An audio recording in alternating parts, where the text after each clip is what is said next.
नमस्कार दोस्तों जैसा कि हम सभी जानते हैं कि हमारे देश और दुनिया में धर्म के नाम पर जो झगड़े हैं वो हजारों वर्षों से चलते आ रहे हैं। तो उन्हीं झगड़ों को सुलझाने के लिए मैं इस वीडियो में थोड़ा सा प्रयास करता हूं। तो दोस्तों ये जितने भी धर्म हैं चाहे उनके जो संस्थापक हैं उनको हम थोड़ा सा समझने का प्रयास करते हैं। सबसे पहले दोस्तों इस चीज़ को समझने के लिए हम कुछ ऐसा इस चीज़ को समझ सकते हैं जैसे कि जितने भी धर्म हैं हिंदू, मुस्लिम, सिख, ईसाई और उनके जो संस्थापक हैं उनको जैसे कि हिंदू, मुस्लिम, सिख, ईसाई, जैन, बौद्ध, इस तरह से बहुत सारे धर्म हैं। ये तो मेन धर्म का नाम है। इसके अलावा बहुत सारे धर्म हैं। तो बात कुछ ऐसी है दोस्तों कि हिंदू धर्म के जैसे संस्थापक के रूप में हम तो बहुत सारे लोग हैं, लेकिन हम मान लेते हैं कुछ समय के लिए श्री कृष्ण भगवान को मान लेते हैं। मुस्लिम के जैसे कि एक ही संस्थापक हैं पैगंबर मोहम्मद। सिख के गुरु नानक जी हैं। ईसाई धर्म के संस्थापक हैं जीसस, और जैन के महावीर और गौतम बुद्ध बौद्ध धर्म के। तो ये जो संस्थापक हैं चाहे इनकी जो बातें हैं, ये जो कुछ भी बताने का प्रयास किए हैं वो कुछ ऐसा है जैसे कि एक लैंप, जैसे कि एक लालटेन या कोई भी एक बल्ब से जैसे रोशनी निकलती है, तो उस टाइप की ये जो इनके संस्थापक हैं उन्होंने कुछ रोशनी डालने का प्रयास किया। और रोशनी का, उस लैंप का और रोशनी का यही पर्पस था कि हमारा समाज में जो लोग हैं, देश दुनिया में जो लोग हैं, जो पूरी मानवता है, वो कैसे अच्छी लाइफ जिए, उनके लाइफ में कैसे विकास हो, उनके पास कैसे सुख शांति आए। उन सभी धर्मों का प्रयास यही है। बेसिकली रिलीजन को जिसने भी ये डिफाइन किया हो कि the purpose of religion is to teach the people the art of living. Art of living मतलब हम जीवन जीने की जो कला है उसी को सिखाने का सभी धर्मों ने प्रयास किया है। तो ये जितने भी धर्म हैं वो एक तरह के बल्ब हैं।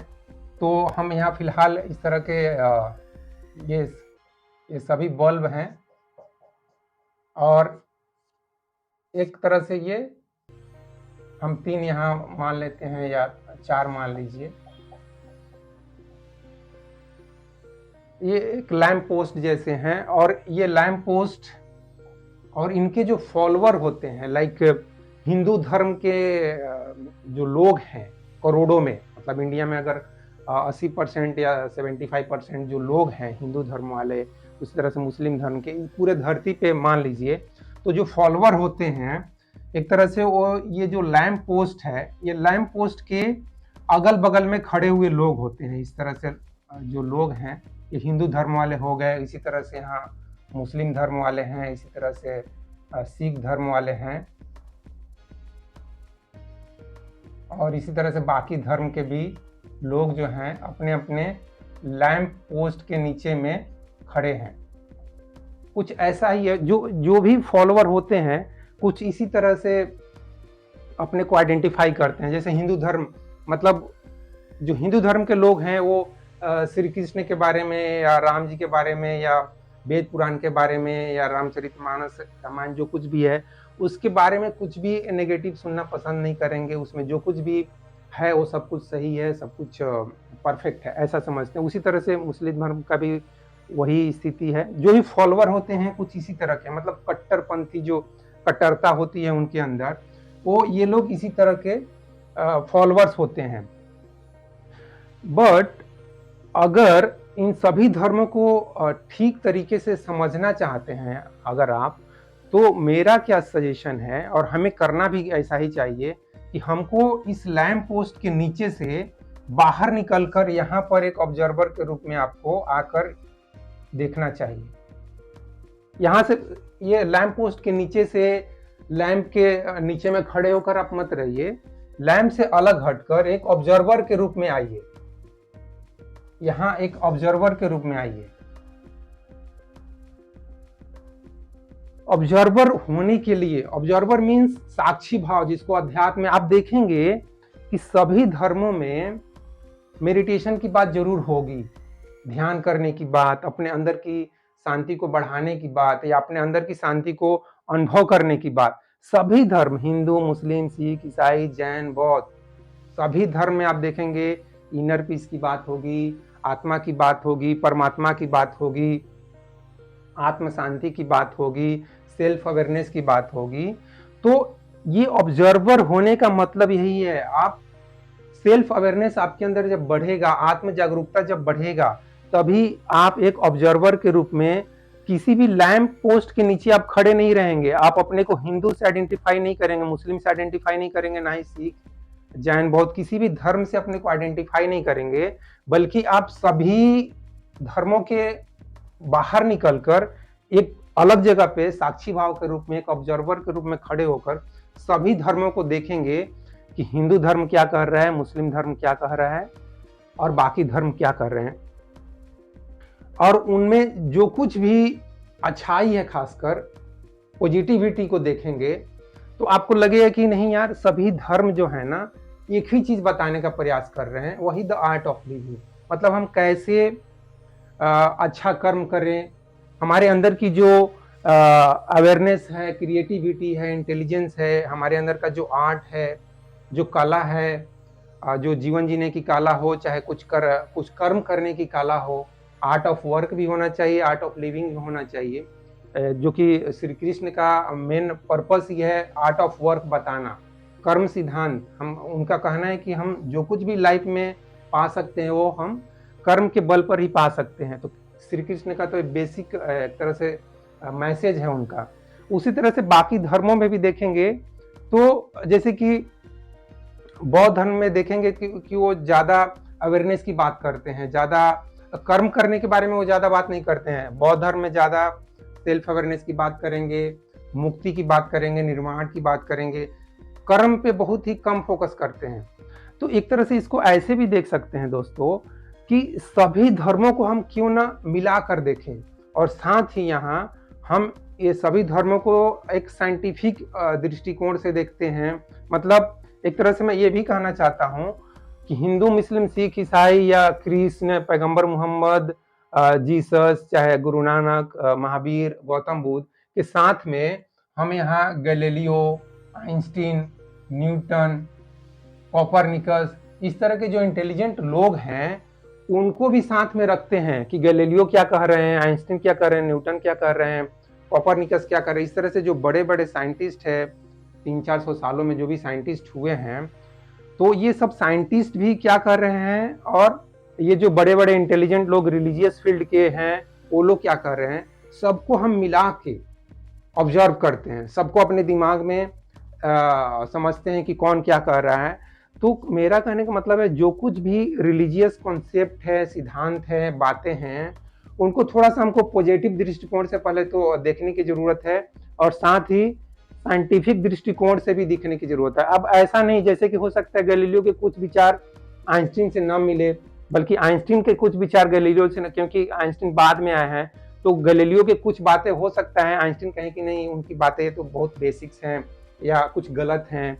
उसी तरह से न्यूटन से भी आइंस्टीन बाद में आए हैं, तो न्यूटन की भी कुछ बातें आइंस्टीन साहब को गलत लग सकती है, चाहे कोपरनिकस की भी कुछ बातें आइंस्टीन साहब को गलत लग सकती है।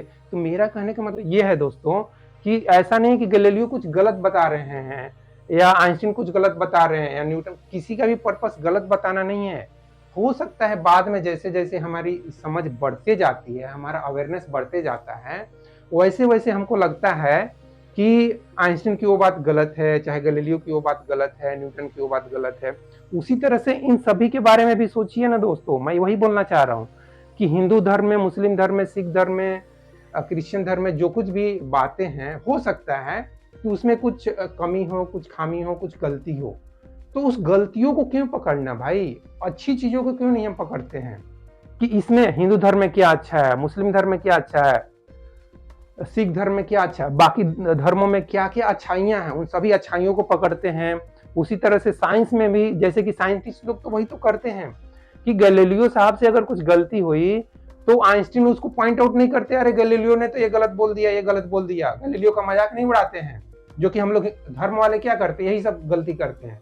हम लोग क्या करते हैं, मुस्लिम धर्म में ये गलत है उसका मजाक उड़ाओ, सिख धर्म में ये गलत है उसका मजाक उड़ाओ, हिंदू धर्म में क्या गलत है वो मुस्लिम वाले मजाक उड़ाएंगे। इस तरह से सब धर्म वाले एक दूसरे का मजाक उड़ा रहे हैं। ये क्या है यार, ये बिल्कुल ही गलत बात है। साइंटिस्ट लोग को देखो, ये लोग इस तरह से मजाक नहीं उड़ाते हैं। गलीलियो साहब से कुछ गलती हुई होगी, उनकी बातों में कुछ गलत हुआ होगा, न्यूटन साहब से भी कुछ गलती हुई होगी, तो आइंस्टीन साहब उन सबका मजाक नहीं उड़ा रहे हैं। तो उसी तरह से मेरा कहने का मतलब यह है दोस्तों कि हमको किसी धर्म का मजाक उड़ाने की जरूरत नहीं है। हम सभी धर्मों को सम्मान करने की जरूरत है, उनको सम्मान देने की जरूरत है, रिस्पेक्ट देने की जरूरत है, और वो जो कुछ भी अच्छी बातें समझा रहे हैं उसको समझकर अपने लाइफ में स्वीकार करने की जरूरत है। और सबसे ज्यादा इंपॉर्टेंट चीज, सबको साइंस के दृष्टिकोण से समझने और जानने की जरूरत है, और फिर उसको अपने लाइफ में उतारने की जरूरत है। और अगर हम इस तरह से इन सभी चीजों को देखते हैं तो धर्म के नाम पर झगड़े नहीं होंगे भाई। हम लोग धर्म के नाम पर इसीलिए झगड़े कर रहे हैं क्योंकि यही हाल है, हम किसी लैंप पोस्ट के नीचे में खड़े हो जा रहे हैं। ये हिंदू धर्म इसके नीचे में खड़े हो गए, मुस्लिम धर्म इसके नीचे में खड़े हो गए, हम आपस में लड़ रहे हैं। यहाँ हम आपस में लड़ रहे हैं, या सभी एक दूसरे से फॉलोअर जितने भी हैं कट्टरपंथियों के, ये सभी आपस में लड़ रहे हैं। यहाँ इस तरह से नीचे में मत खड़ा होइए, आप यहाँ से हट के बाहर निकल जाइए एक ऑब्जर्वर के रूप में। ऑब्जर्वर आपको होने के लिए आपको अपने अंदर का जो अवेयरनेस है, जिसको बढ़ाने के लिए आपको मेडिटेशन करना पड़ेगा, जिसकी बात मैं हर एक वीडियो में करता हूँ। आप अपने अंदर का अगर ऑब्जर्वेशन पावर को बढ़ाना चाहते हैं, क्रिटिकल थिंकिंग को बढ़ाना चाहते हैं, क्रिटिकल थिंकिंग भी नहीं बोलूंगा मैं, ऑब्जर्वेशन पावर मतलब निष्पक्ष भाव से आप सभी चीजों को देख सकते हैं, और आपके अंदर एक पॉजिटिविटी आती है सबको देखने के लिए। सबको कैसे हम इंटीग्रेट करें, सबको कैसे हम समग्रित करें, सबको हम कैसे अच्छे भाव से देखें, वैसा कुछ भाव पैदा होता है जब आप मेडिटेशन करते हैं। तो इस वीडियो में मैं यही समझाना चाहता हूं दोस्तों, और बल्कि मैं समझाना क्या चाहूंगा, एक दोस्त के नाते बातचीत करना चाहता हूं कि हम कैसे जितने भी धर्म हैं उन सबको हम कैसे सम्मान दे सकते हैं, कैसे हम रिस्पेक्ट दे सकते हैं, और कैसे पूरे दुनिया के लोग आज इस धरती पर करीब 800 करोड़ लोग हो चुके हैं, कैसे हम सभी मिलजुल कर पूरी मानवता का विकास कर सकते हैं। और मैं तो कुछ चाहूंगा दोस्तों कि मैं हर एक वीडियो में बात बोलता हूं कि यार ये धार्मिक झगड़ों को छोड़ो, धार्मिक जो बुराइयां हैं उसको निकालना छोड़ो। अभी मैं कुछ ही दिन पहले 2-3 दिन पहले एक वीडियो बनाया था जिसमें रामदेव बाबा जी को और धीरेन्द्र शास्त्री जी को मैं बोल रहा था कि धार्मिक बुराइयों को निकालने की जगह सामाजिक बुराइयों को कैसे हम दूर करें। गरीबी, बेरोजगारी, भुखमरी, अशिक्षा, भ्रष्टाचार और बाकी दहेज प्रथा और भी जो छोटे मोटे प्रॉब्लम्स हैं, पॉल्यूशन, पॉपुलेशन, ये सब जो प्रॉब्लम है उसको कैसे दूर करें, उसके बारे में हम सभी को, साइंस के फील्ड को भी और रिलीजियस फील्ड को भी, जितने भी महान लोग हैं उन सभी को उस डायरेक्शन में लोगों से बातचीत करने की जरूरत है, लोगों को समझाने की जरूरत है कि भैया हम कैसे इन सभी समस्याओं को दूर कर सकते हैं। तो दोस्तों मुझे उम्मीद है कि इस वीडियो के माध्यम से जो कुछ भी मैं समझाना चाहता था वो उस पर आप थोड़ा सा गौर करेंगे, थोड़ा सा चिंतन मनन करेंगे कि कैसे हम एक फॉलोअर के रूप में इन लैंप पोस्ट के नीचे में न खड़े होकर कैसे हम इस लैंप पोस्ट से थोड़ा हट के एक ऑब्जर्वर बने, और इन सभी धर्मों को, रिलीजन्स को साइंटिफिक दृष्टिकोण से कैसे हम समझें, जानें, और उसको कैसे हम अपने जीवन में उतारें, और कैसे हम अपना भी विकास करें, समाज का भी विकास करें, देश का भी विकास करें। तो इस वीडियो में बस इतना ही दोस्तों। जय हिंद, जय भारत और जय विश्व, जय भगवान। Thank you very much friends.